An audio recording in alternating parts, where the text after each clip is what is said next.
you see that maybe can cause you not to see. Don't allow the appearance. You remember David? Nobody knew that David would be the king. But how is it that men with the muscles, men with experience in the battlefield, are rejected by God? But David, a mere shepherd. God says this one, I'm making a king.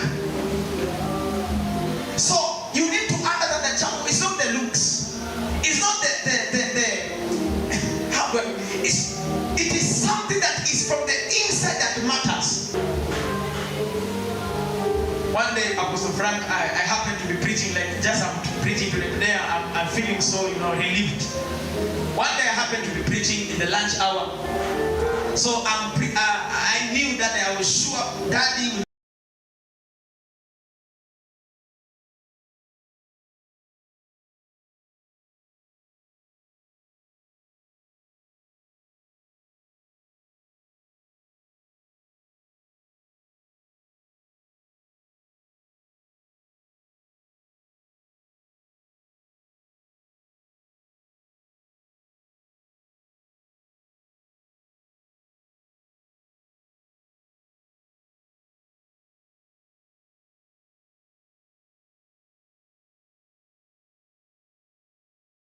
God entered. Even my own sermon I was like, now what do I teach? I always know I can preach. I always know what to say. But right now, what do I say in front of this man? I was feeling like I don't deserve to be teaching. He should be the one who should be teaching me. You understand? Why? Because somebody will say that this is my opportunity. Let me show prophet that I also know some scripture. They disappeared. I tried. And that is when time is not moving. I'm looking at the clock. Today, thank God I have 15 seconds before I finish. That is when time is not moving. I try to look at the watch. I'm like, what is happening? Why? Because a higher dimension has entered. Apostle Frank, sometimes I go online. There's a small fellowship I'm running online. Sometimes I'll be there preach. I'll be so fiery.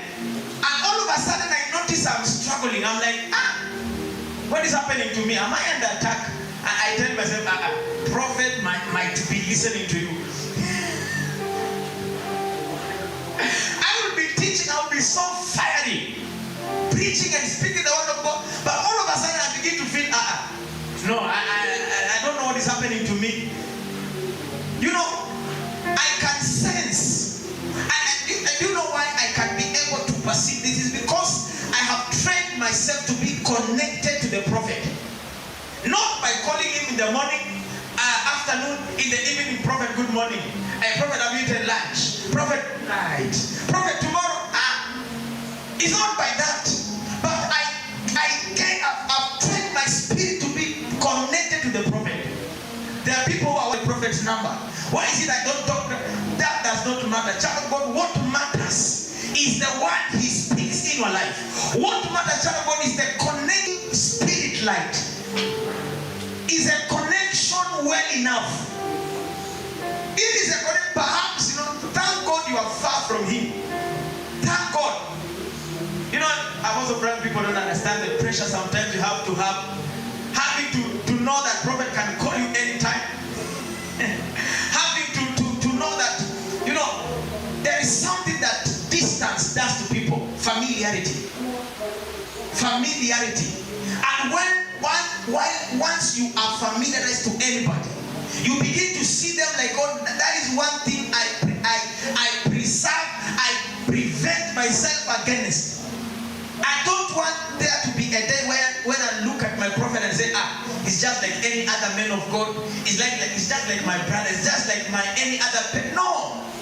Why? Because I know the moment my perception with the man of God changes, it will affect even what I have to receive from him. Some of you looking at me, am I not smart? I'm smart, right? Imagine this suit I didn't borrow. I bought it myself. I have to tell you that, okay? Because there are days, Pastor, some people, there are people who just came, they don't know the story. There are days, Pastor Winnie. You know the story, Pastor Winnie, Pastor Mani. There are days, even Apostle used to give me clothes. Apostle Frank used to give me clothes. I know those days, ladies, girls were looking at this guy. Why is the trouser baggy? Why is he putting on an oversized shoe?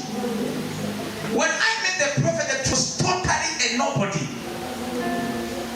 People used to steal the offering from the offering box. I am the prime suspect. These pastors you see here, these pastors, they could call me. And the way they are talking, you can sense they are suspecting me. But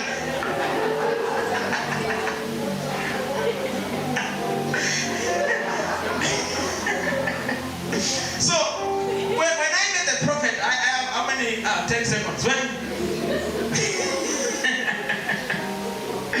When I met the prophet, that is how bad my life was.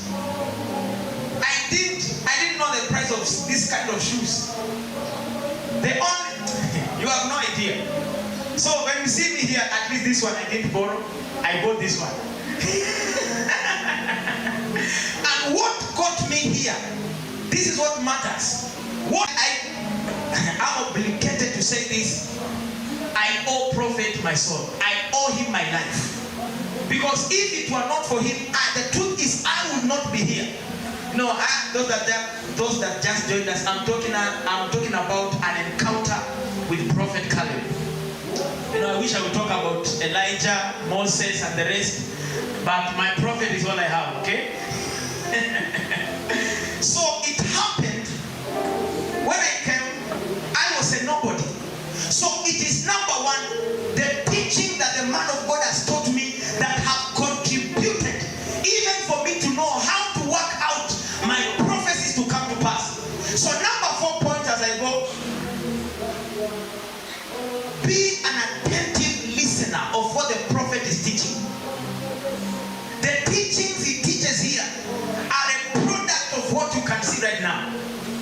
I wish you met me earlier. I would be sitting next to Frank. Frank, I can remember the smell. Ama huko nasikia hiyo harufu kidogo.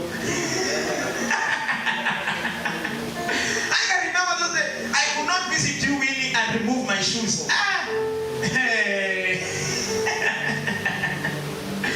But what made me to be here is that I had the urge. I was desperate to learn. I was desperate to learn. I was desperate to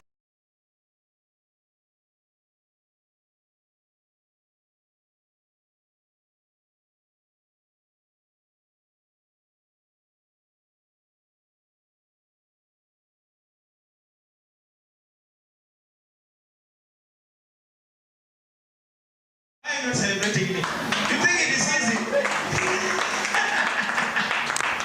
Because of Prophet Caleb, I boarded a flight. I was working in that airport. But it's not because of the money. No. It was because of the grace of my prophet. So when you honor the grace, automatically it works. Number 5. Cultivate your prophecy by sowing sacrificial seeds. There are seeds and there are sacrificial seeds, right? Sacrificial seeds are when this is all that you have. This is all you have budgeted to buy your next TV, your next what? But you say, because of the prophecy, I need to give. Don't go and bring beans, please. Don't bring maize. I'm talking about money, okay? Be a sacrificial seed plant. How do I put this? The languages, the words are missing.